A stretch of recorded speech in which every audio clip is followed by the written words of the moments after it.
Observe so many girls और मैंने notice किया कि most of them sit like this, walk like this and stand like this. और अगर आप भी ऐसा ही करते हो then this video is definitely for you, because अगले कुछ मिनटों में मैं शेयर करने वाली हूँ एक कंप्लीट बॉडी लैंग्वेज गाइड, वो सब कुछ जो मैंने इतने सालों में सीखा है। एंड अगर आप भी इसे अप्लाई करते हो तो आप अपनी बॉडी लैंग्वेज को 10x इम्प्रूव कर पाओगे। लोग आपसे बात करना पसंद करेंगे, आपकी रिस्पेक्ट करेंगे एंड आप अपने आप में पहले से कई ज्यादा पावरफुल और कॉन्फिडेंट फील करोगे। और याद है वो कम्युनिकेशन वाला वीडियो, आप सबने इतनी रिक्वेस्ट की थी उसमें कि दीदी प्लीज बॉडी लैंग्वेज पे भी वीडियो बनाओ, सो मैंने सोचा चलो बना ही देते हैं। बट एक प्रॉमिस करो कि इस वीडियो को आप एंड तक देखोगे बिना स्किप किए। तो सबसे पहले अभी कमेंट करके बताओ कि आप इनमें से कैसे बैठते हो। मेरा तो डी है, आपका ABCD जो भी है कमेंट करो अभी के अभी। कर दिया comment? So now let's begin. जब भी आप किसी से मिलते हो, कहीं पर भी आप जाते हो, बॉडी लैंग्वेज बहुत इंपॉर्टेंट रोल प्ले करता है। How do we use our body effectively to communicate our message? जब आपको कोई बोल भी रहा है और आप मात्र सुन रहे हो, तो आपकी बॉडी लैंग्वेज ऐसी होनी चाहिए कि you are interested in whatever is going on here. Step 1, expand yourself. जब भी मैं कोई चीज को लेकर टेंशन में होती हूँ या फिर सैड होती हूँ तो मेरी सिस्टर मुझे देखते ही बोल देती है कि हुआ क्या है, तुझे इतनी सैड क्यों है। एंड आई वाज लाइक तुझे कैसे पता चला यार, मैंने तो तुझे कुछ बोला भी नहीं। तो वो हमेशा यही बोलती है कि क्या बोला नहीं, तुझे देख के ही पता चल रहा है। एंड इट्स ट्रू, जो हम फील करते हैं ना वो हमारी बॉडी रिफ्लेक्ट करती है। अगर आप सैड हो, इनसिक्योर हो या फिर कोई भी चीज की टेंशन कर रहे हो तो ऑटोमेटिकली आपकी बॉडी कुछ ऐसे हो जाती है। एंड मैंने ऑब्जर्व किया है कि most of the girls exactly ऐसे ही बैठी होती है, हाथ और पैर बंधे हुए, कंधे झुके हुए and almost like they are trying to hide themselves and they don't even realise कि ये पोस्चर उन्हें अंदर से और भी इनसिक्योर फील करा रहा है। साइकोलॉजिकल रिसर्च भी यही कहती है कि as the mind shape the body also shape the mind. मतलब अगर आप अपना पोस्चर एक कॉन्फिडेंट इंसान की तरह बना लो, लाइक ज्यादा स्पेस लेके बैठो, अपनी बॉडी को ओपन रखो और फेस पे एक नेचुरल स्माइल, तो आप ऑटोमेटिकली कॉन्फिडेंट फील करने लगोगे। पर दीदी मैं तो पैरों को क्रॉस करके ही बैठती हूँ, तो क्या ये क्लोज बॉडी पोस्चर है? Cross legs is fine but sit in the way you take more space. जैसे मैं ऐसे बैठती हूँ most of the time and it actually makes me feel more confident. पर दीदी आर्म्स क्रॉस करना तो कॉन्फिडेंट लगता है ना?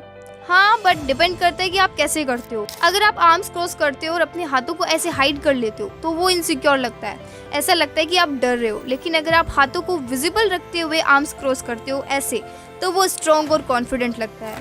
दीदी बैठना तो सीख गए, अब ये भी बता दो ना कि चलना कैसे है। क्या अभी 1 साल के बच्चे हो क्या जो चलना बैठना सीख रहे हो? अरे मजाक कर रही हूँ।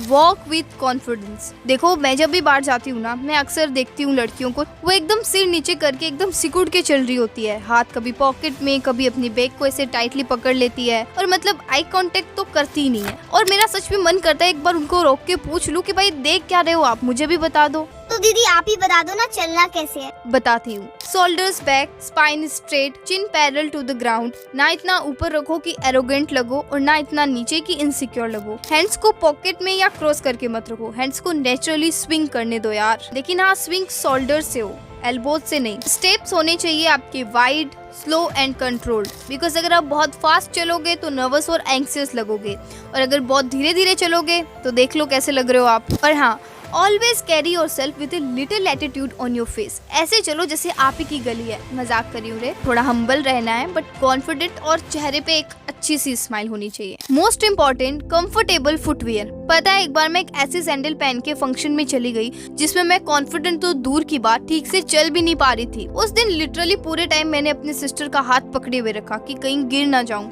एंड उस दिन तो भाई मैंने डिसाइड कर लिया कि कुछ भी हो जाए इसे तो मैं दोबारा कभी नहीं पहनूंगी। तो चाहे आप स्नीकर्स पहनो, फ्लैट्स या सैंडल्स, कुछ भी पहनो, बस उसमें आप कॉन्फिडेंटली अपने स्वैग से चल पाओ। वो सब तो ठीक है दीदी, बट आई कांटेक्ट का क्या? वो तो वही नहीं बात ना। मैं बहुत ट्राई करती हूँ बट मुझे शर्म आती है। डोंट वरी, हमारा नेक्स्ट स्टेप ही यही है, आई कांटेक्ट। देखो मुझे पता है जब आई कांटेक्ट करने में डर लगता है ना, तो आप क्या करते हो? बस फोन निकालते हो या फिर इधर उधर देखने लग जाते हो, नीचे देखने लग जाते हो। बट ये कोई सॉल्यूशन थोड़ी ना है यार, because eye contact is one of the most powerful body language skills. इसे अवॉइड करने की जगह आपको इसे प्रैक्टिस करके स्ट्रॉन्ग बनाना पड़ेगा। आप जो बोल रहे हो बहस के लिए, सुनने के लिए अच्छा है, लेकिन प्रैक्टिकल नहीं है। अरे बिल्कुल प्रैक्टिकल है। Just start with yourself. Mirror के सामने खुद की आंखों में देखो, अपने बारे में कुछ भी बोलते जाओ। मैं तो ऐसी हूँ, मैं तो वैसी हूँ, मैं ये कर सकती हूँ, मैं वो कर सकती हूँ। मतलब अपनी शक्ल देख के जो भी लाइन्स आ रही है बोलते जाओ। शुरू में सिर्फ 1-2 मिनट करो, फिर धीरे धीरे इस टाइम को बढ़ाते जाओ। या फिर सेल्फी कैमरा ऑन करो, खुद की आंखों में देखते हुए बात करो और वीडियो रिकॉर्ड करो। दीदी खुद के साथ भी नहीं हो पा रहा आई कांटेक्ट, अब बोलो क्या करें? इसका सॉल्यूशन भी है मेरे पास, बट थोड़ा सा फनी है। आप किसी की भी फोटो निकालो अपने फोन में, फैमिली, फ्रेंड, जो भी, बस उनकी आंखों में देखकर आप प्रैक्टिस करो। हाँ, थोड़ा सा अजीब लगेगा, बट सच में ये बहुत काम करता है। उसके बाद अपने मम्मी, पापा, भाई बहन या बेस्ट फ्रेंड के साथ बैठ जाओ और कॉन्शियसली आई कांटेक्ट मेंटेन करते हुए बात करो। अगर डायरेक्ट आंखों में देखने से डर लगता है तो कोई बात नहीं, उनकी आईब्रोज के बीच में देखो।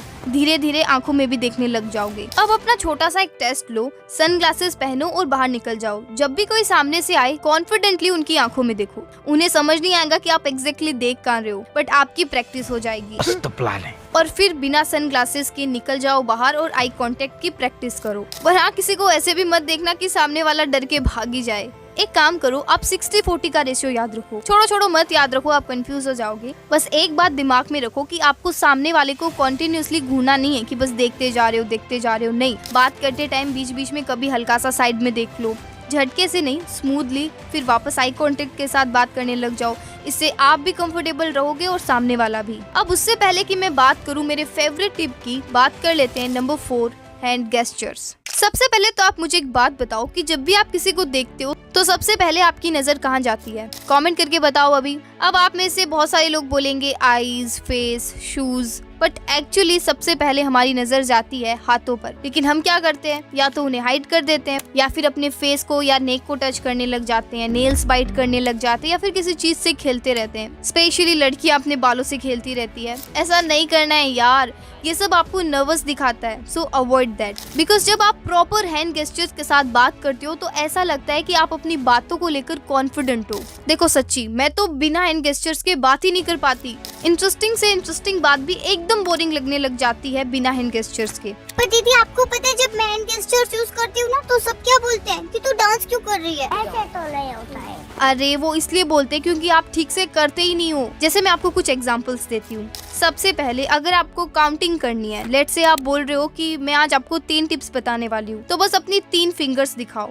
अगर आप साइज या डिफरेंस बता रहे हो, जैसे ये छोटा सा चेंज, तो 2 फिंगर्स के बीच का छोटा सा गैप दिखाओ। बड़ा डिफरेंस ला सकता है, तो दोनों हाथों को दूर लेके जाओ ऐसे। जब आपको किसी जगह या ऑब्जेक्ट की तरफ इशारा करना हो तो बस थोड़ा सा पॉइंट करो, बट हाँ, किसी इंसान की तरफ फिंगर से पॉइंट नहीं करना है, ये बहुत एग्रेसिव लगता है। इसीलिए पूरा हैंड यूज करो, लाइक आप बहुत अच्छे लग रहे हो। नेक्स्ट, जब आप इमोशनल या कोई पर्सनल बात कर रहे हो तो अपने दिल पे हाथ रखो। और बाकी जब नॉर्मली बात करते हो तो अपने गेस्चर्स रिलैक्स्ड और नेचुरल रखो। ओवर नहीं होना चाहिए, वरना फेक लगोगे एकदम।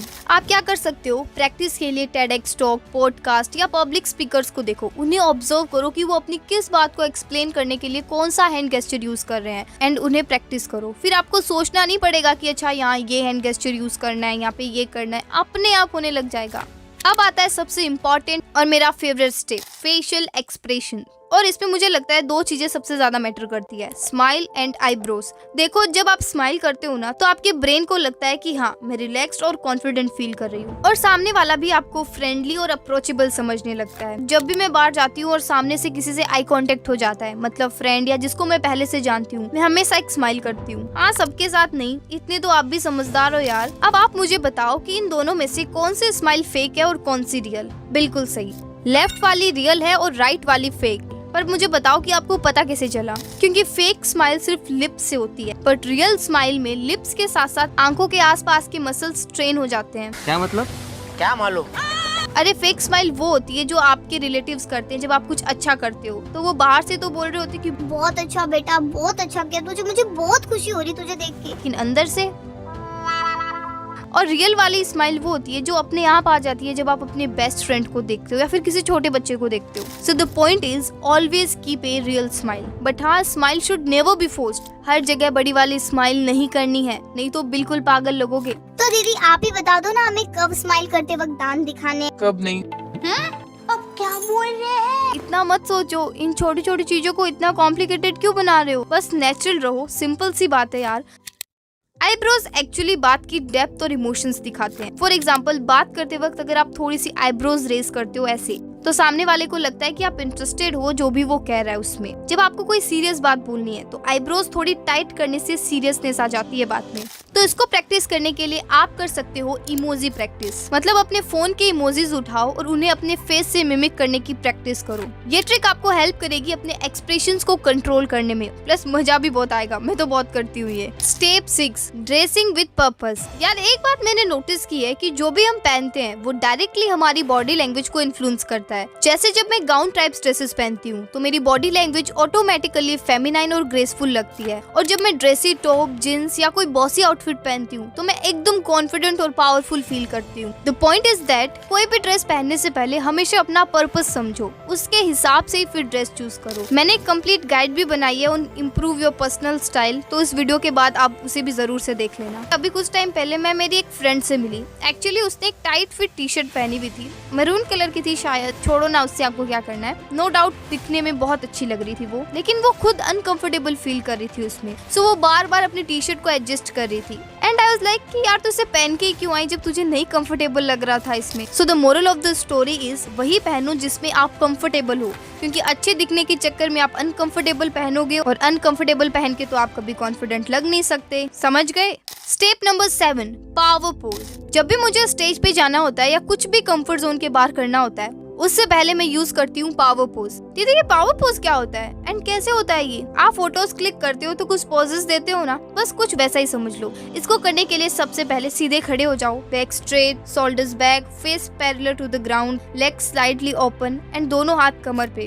अरे ठुमके नहीं लगाने हैं, बस ऐसे ही खड़े रहो। अब आप अपनी पावर पोज में हो। 2 मिनट के बाद आप बहुत ज्यादा कॉन्फिडेंट और पावरफुल फील करोगे। और यही नहीं, ये सारे पावर पोजेस हैं जो आपके कॉन्फिडेंस लेवल को लिटरली चेंज कर देते हैं विद इन मिनट्स और इवन सेकेंड्स। वाह दीदी क्या आइडिया बताया, अब तो मैं हर जगह इसे ही करूंगी। नहीं, जब भी आपको नर्वसनेस फील हो रही हो या कॉन्फिडेंट फील करना हो तब इसे यूज करो। बाथरूम में या कहीं जहाँ कोई आपको देख ना सके, क्योंकि जब आप किसी के सामने करोगे तो सामने वाले को ये एग्रेसिव और रूड लग सकता है।